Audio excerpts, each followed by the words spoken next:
തിരുവനന്തപുരം കല്ലമ്പലം മണമ്പൂരിൽ വയോധികയെ ആക്രമിച്ച് സ്വർണമാല കവർന്ന സംഭവത്തിൽ അയൽവാസി പിടിയിലായി. പ്രതി സദാമിനെ കല്ലമ്പലം പോലീസ് സ്ഥലത്തെത്തിച്ച് തെളിവെടുപ്പ് നടത്തി.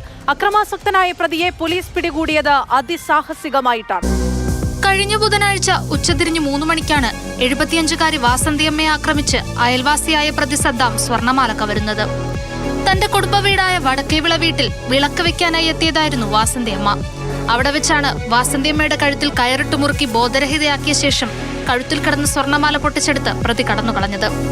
ബോധം തിരിച്ചു കിട്ടിയ വാസന്തിയമ്മയുടെ നിലവിളി കേട്ടാണ് നാട്ടുകാർ ഓടിയെത്തുന്നത്. കഴുത്തിൽ ഗുരുതരമായി പരിക്കേറ്റവർ ആശുപത്രിയിൽ ചികിത്സയിലായിരുന്നു.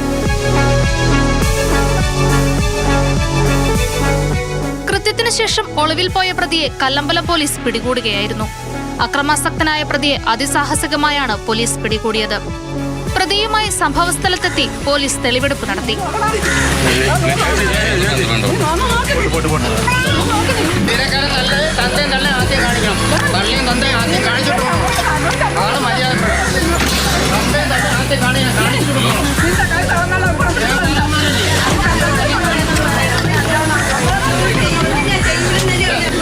മോഷ്ടിച്ച സ്വർണം പ്രതി പണയം വെച്ച വെഞ്ഞാറമൂടുള്ള സ്ഥാപനത്തിൽ നിന്നും പോലീസ് കണ്ടെടുക്കുകയും ചെയ്തു.